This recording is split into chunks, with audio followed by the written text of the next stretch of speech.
Hi అండి, అందరికీ నమస్కారం. Welcome to Vijay media. ఇప్పుడేంద్ర వార్త సామాన్యులకు గుడ్ న్యూస్ అయితే వచ్చేసిందండి. ఏప్రిల్ 1 నుంచి అయితే ఈ వస్తువులు భారీగా తగ్గనున్నాయి. ఏప్రిల్ 1 నుంచి ఈ వస్తువుల ధరలన్నీ భారీగా తగ్గనున్నాయి. ఇదైతే కనుక సామాన్యులకైతే భారీ గుడ్ న్యూస్ ఏనండి. సో దానికి సంబంధించిన పూర్తి వివరం చెప్పడం కోసం అయితే నేను ఈ వీడియో చేస్తున్నాను.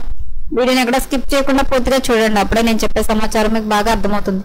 అలాగే వీడియో నచ్చితే కనుక వీడియోకి అలాగే ఇచ్చి నన్ను సపోర్ట్ చేయండి. కొత్తగా ఎవరైనా ఛానల్ చూస్తున్నట్లయితే కనుక తప్పకుండా సబ్స్క్రైబ్ చేసుకోండి. అప్పుడే నేను పెట్టే మరిన్ని లేటెస్ట్ అప్డేట్లన్నీ నోటిఫికేషన్కి అయితే వస్తాయి. అలాగే వీడియో లైక్ చేయడం వల్ల వీడియో కొంతమందికి రీచ్ అయ్యి ఇన్ఫర్మేషన్ మరికొంతమందికి అయితే రీచ్ అవుతుంది. సో లేట్ చేయకుండా వివరాలంటే చూద్దాం. ఏప్రిల్ 1 నుంచి అయితే కనుక కొన్ని ధరలు అయితే భారీగా తగ్గనున్నాయనేది తెలుస్తుంది.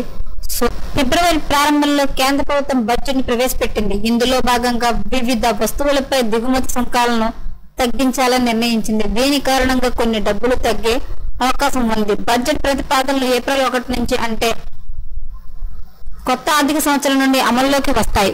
ఎలక్ట్రానిక్ మొబైల్ ఉత్పత్తుల ధరలు తగ్గనున్నాయి. మొబైల్ ఫోన్ విడిభాగాల ధరలు తగ్గనున్నాయి. మొబైల్ ఫోన్ బ్యాటరీల తయారీలో ఉపయోగించే 28 వస్తువులపై దిగుమతి సుంకాలను తొలగించారు. దీనివల్ల ఫోన్లు వాటికి సంబంధిత వస్తువుల ధరలు తగ్గుతాయి. ఎల్ఈడి ఎల్సిడి టెలివిజన్ల ధరలు కూడా తగ్గే అవకాశం ఉంది. ఎందుకంటే టెలివిజన్ల ఉత్పత్తుల్లో ఉపయోగించే ఓపెన్ సెల్స్ ఇతర కీలక భాగాలపై దిగుమతి సుంకాలను తగ్గించే ప్రణాళికలు ఉంది. దీనివల్ల వాటి ధరలు తగ్గుతాయి. ఎలక్ట్రికల్ వాహనాల బ్యాటరీలు విడిభాగాలు ధరలు కూడా తగ్గుతాయి. Lithium ion battery scrap cobalt ఇతర కీలక పదార్థాలపై పన్నులు తగ్గించబడ్డాయి.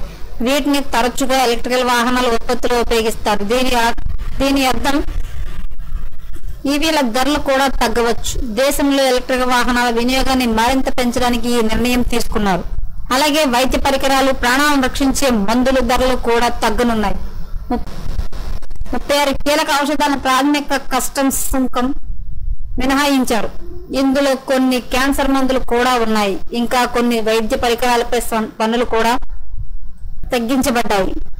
నౌకా నిర్మాణంలో ఉపయోగించే ముడి పదార్థాలపై దిగుమతి సుంకాలను తగ్గించారు.